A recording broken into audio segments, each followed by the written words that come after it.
almost some tears. Julie cried? I know, I never cry. Whoa, I'm proud. Jocelyn would be very proud of you right now. Hey everyone, welcome to the Playback Podcast presented by CAR, your weekly podcast featuring America's favorite dancers, hosted by America's favorite road warriors. I am Kristen and this is Julie.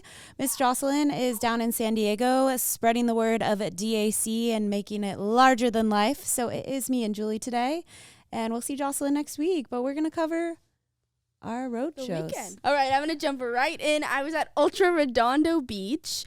I'm going to start by talking about this crazy number. Oh my goodness. This was Act 347, Dracula. This was an Elite 9 to 11 solo.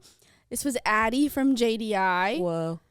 Okay, this girl was absolutely wild. Okay. Like, I have no words. Her athleticism, her character too, she was so in it, and to be this young, I'm telling you, like transitions that I was just like, what is happening? Like, honestly, things I've never seen, and she's like 10 or 11. It's fair. Absolutely crazy.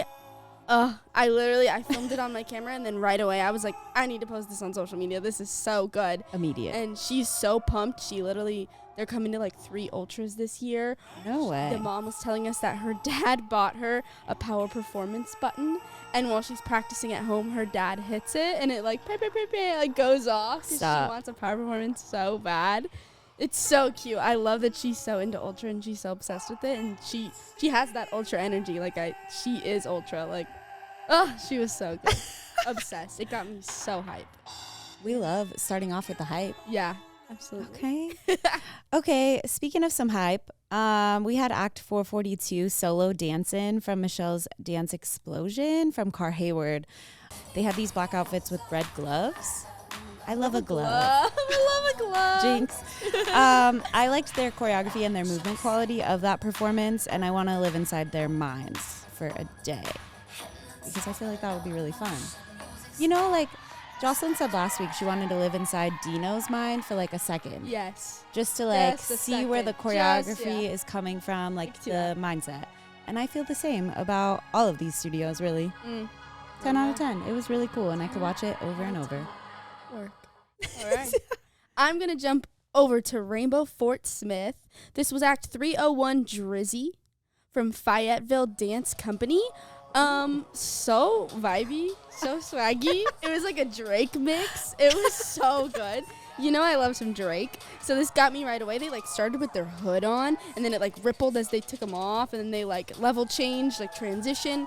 It's just so good. It was so clean. It had so much groove. I love just a good, clean, groovy hip-hop piece at competition. They had really cool musicality, too. The song that they were using had a lot of, like, backbeats, but then they also utilized the way he sang things. Like, when he dragged out a word, like, they would, like, drag out their groove and then snap back into something when his lyrics snap. So, yeah, I really like that. It was so clean. So, congrats. Y'all killed.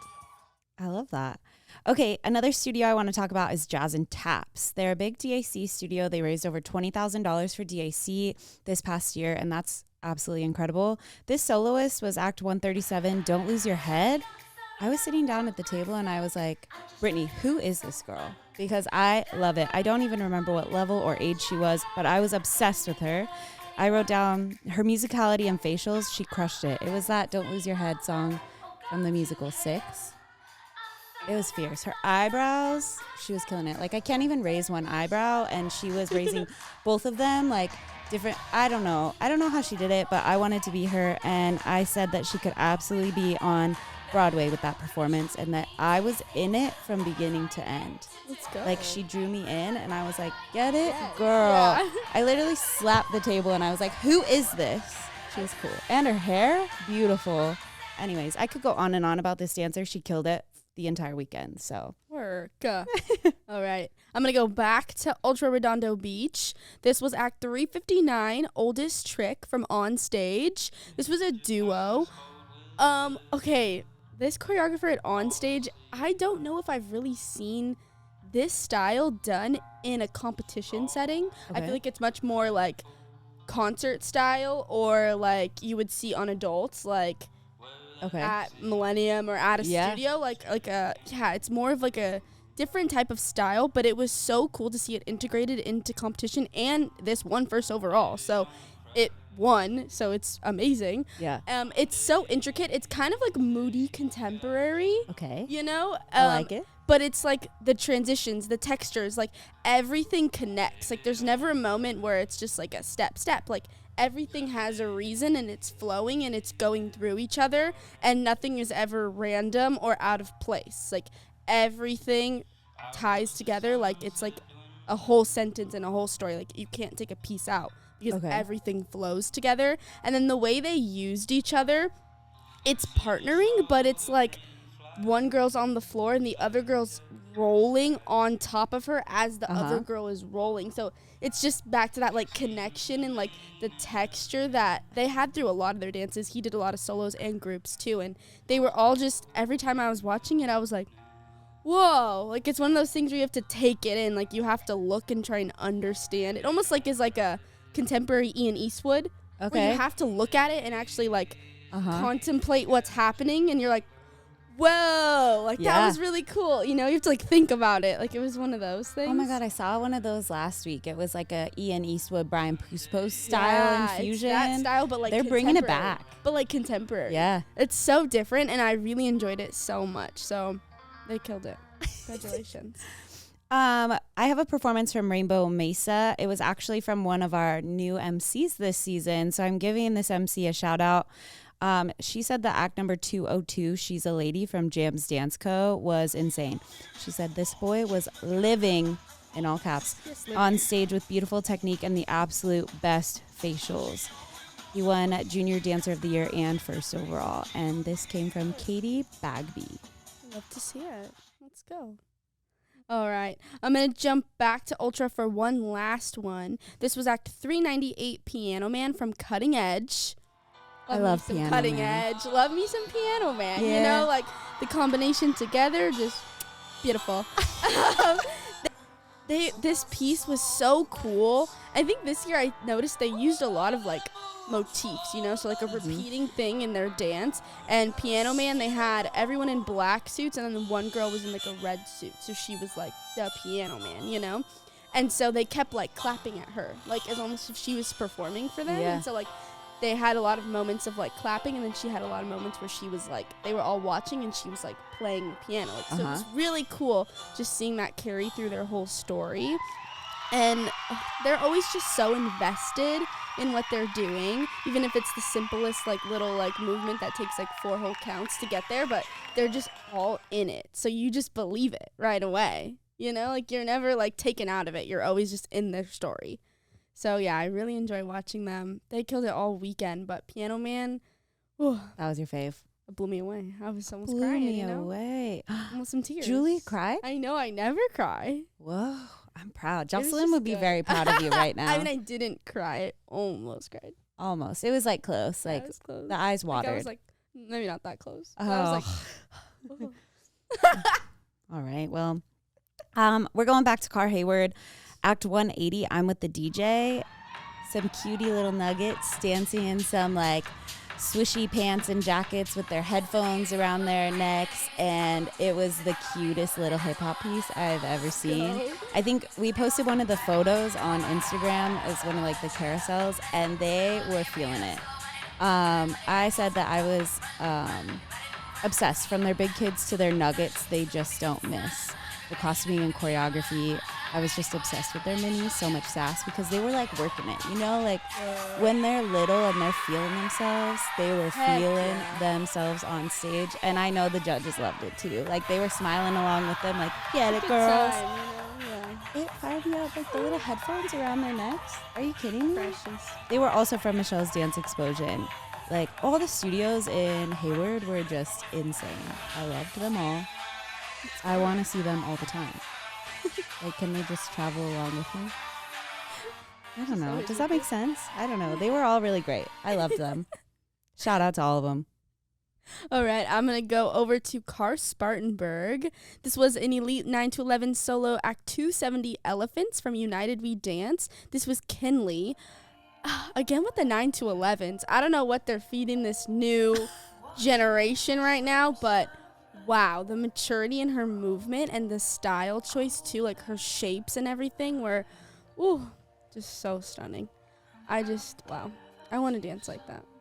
It's so good. Like whatever they're eating and drinking, I like don't know. can we also have a piece Like of that? 9 to 11, what grade are you in? Like 5th grade and you're dancing like that? Yeah. What was I doing in 5th like grade? Maybe 4th or 5th. I was worrying about like hopscotch. I don't know. I was not dancing like that. I was excited for lunch. Right. Like where are the chicken nuggets? Yeah. Not here's my shape and my texture. Like yeah. Just so advanced. I'm obsessed. If one of your teachers is watching this or listening, can you please comment down below like what you're feeding them? How you train these beasts. Oh my gosh. I want a piece of that. Literally. We're going to travel on down to Rainbow Fort Smith. I like that voice. This is Act 353, Say Something from High Point Performing Arts Studio. I watched that little clip that gets posted on the website. I just clicked on it. I was like, here we go. I need to watch some routines from here. And this performer did not disappoint from that 45-second clip. I said right off the bat, her training is out of this world in all caps. Her turns, her feet, I'm amazed. First overall elite star soloist, 15 to 19, rightfully so. Wow.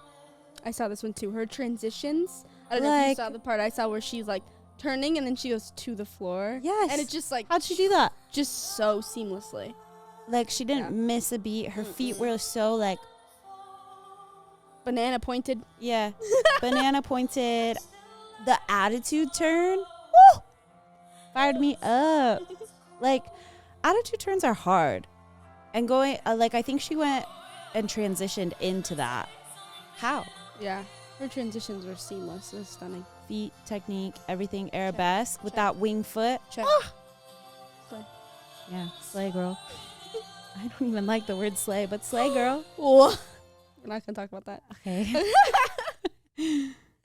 All right. My last one is from Spartenburg. This was the People's Choice Award winner. This was Act 335. It's Quiet Uptown from 23 Dance Company.